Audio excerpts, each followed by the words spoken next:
Hi, it's Dre. This is my presentation on the organizational design and structure of Soft Touch Dental. The company Soft Touch Dental is a privately owned dental practice. I worked there in the dental field for almost 5 years and feel very familiar with their design and structure. This report will just give you an idea of how design and structure influence effectiveness in such a small organization by giving you the details and the specific aspects of the hierarchy and how processes are accomplished. These aspects include the following, including identity of the organization, which again is Soft Touch Dental. They are located in Florissant, Missouri. This dental office was started almost 40 years ago and is now owned by Dr. Elliot Leon, who also practices there too. The organization is obviously in business to make a profit, and they do that by delivering comprehensive dental care to the community, which just pretty much means that they work on giving you a full treatment plan rather than just fixing what's broken. This business has used multiple different consultant groups that have helped create goals in the office.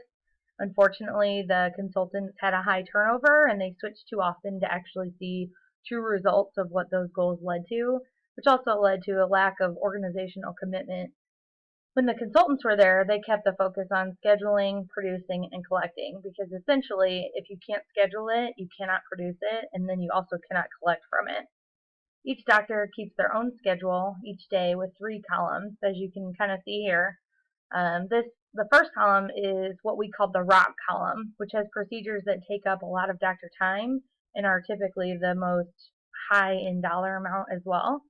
Those are pretty much like your crowns, bridges, implants, things like that. The second column is the sand column, which has the smaller procedures, kind of like fillings, or 1 or 2 fillings, something like that. And then the third column is typically reserved for what we call the yes column, which means it's pretty much left open for any emergencies that call in that same day. As you can see here, they left that column for hygienists to do their cleaning. The goal for the rock column is to be full, and then the sand column is kind of fill in the times where the doctor is waiting while the dental assistant is finishing up with something. Obviously, the perfect schedule would be to keep the doctor busy and productive, obviously, the whole day. That would also mean that the office would be able to collect insurance and patient payments on each procedure. So the goals from the owner were typically always money focused, but he would have a hard time getting commitment to the goals because he would not be specific in describing what he would like. Rather than saying, I would like to increase to 20 crowns per month rather than 15, he would say, I want more. Let's do more crowns. I need to make more money. So he was always demanding more.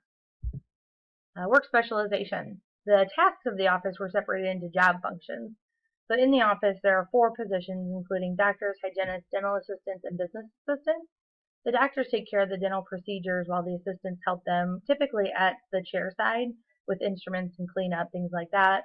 The hygienists are there. They take the full mouth x-rays, they give patient education, and they clean teeth. The business assistants handle all administration and business functions.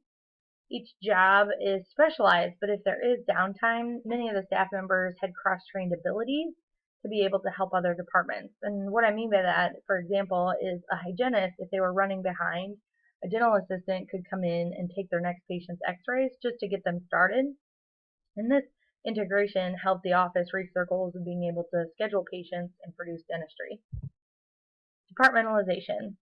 This is the departmental chart for the office. The tasks are divided into 2 different departments, which are administrative and clinical. The administrative team can be divided into insurance and patient care, and the clinical side can be broken up into patient care, doctors, and assistants. This business function departmentalization is similar to the division of labor, but it's such a small company that it's easy to keep sight of the overall organization goals. Chain of command. The line of authority is clear because everything has to go through the owner. Soft Touch Dental operates in centralization, which is the top-down mentality. Each department has an assigned person to lead, but that person pretty much just handles distributing the downward chain of responsibility rather than making decisions or handling issues. This isn't effective because the lead of each department does not feel like they have any empowerment, and that leads to their behavior having little concern for the business, obviously, because they are not vested in the decisions. And it also hampers customer service when the front line isn't able to make their own choices to be able to do something in a certain situation, which can escalate a patient very quickly. This kind of also covers the span of control, and the office has a total of 12 people, including the owner. And with a small office, the span of control is small. There are 2 dental assistants that report to the lead dental assistant, 1 hygienist that reports to the lead hygienist, and 2 business assistants that report to the lead business assistant. And this system didn't help make the office productive, and it actually made things much worse whenever the owner started only working part-time, because every decision needed to be made was ran by him, and whenever he wasn't there, we didn't have anyone else to go to. So decision making. As earlier discussed, the office is very centralized and ran from the top down, so the owner would have a monthly staff meeting to review the goals from the previous month.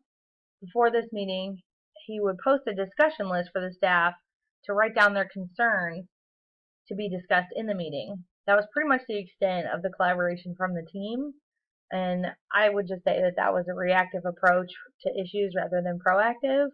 To give you an example, he had one meeting where he let the team know that he would like to extend the office hours from being open to 7 a.m. to 7 p.m., which just meant to everybody that we would have to split the day into 2 shifts. So we went from working a regular 9 to 5 kind of a schedule to shift work, and he decided that the veteran staff would get to choose their preferred shift first, and then the new staff would get the leftover shift. Formalization. This organization is less formalized on paper, but expectations are still high. The office has an office manual that a consultant group came up with, but it was years ago and it hasn't been updated since it was originally formatted, and much of the information is outdated. The business assistant position was given multiple job descriptions from a consultant, but they were for specialized roles. For instance, they had a description for an insurance coordinator, a patient representative, accounts receivable administrator, scheduling coordinator, and a receptionist. But since we didn't have all the staff for those people, we had the full-time business assistants, 2 of them, that were responsible for everything. Organization culture. This organization has 1 person in each department that had been working in the company for over 5 years. This person helps the new staff set the stage for what's appropriate and what is not. Unfortunately, they share the stories of how the office has been and the certain things that have happened, which are pretty much stories of people getting fired on the spot, and then incentive programs that consultants implemented, but then the doctor shut down quickly because he felt like he was losing money even though we were doing well. The staff themselves had a very close bond, and despite the leadership, I guess, they were still very patient focused. So the money-focused culture that the owner had created was still met with a team that believed in taking care of people. After looking at Soft Touch Dental and how it's structured, there are many areas that could improve effectiveness. First, the company can start with a mission statement. Then the owner would be wise to include his staff in creating goals and making decisions, and obviously switching to a decentralized chain of command. Another good plan would be to create standard rules and procedures so the team can be less dependent on the owner since he's only there part-time. And then if those positive changes were made, the organization culture would rise in a positive direction, as well as the team would be more effective. Here are my references. Thank you.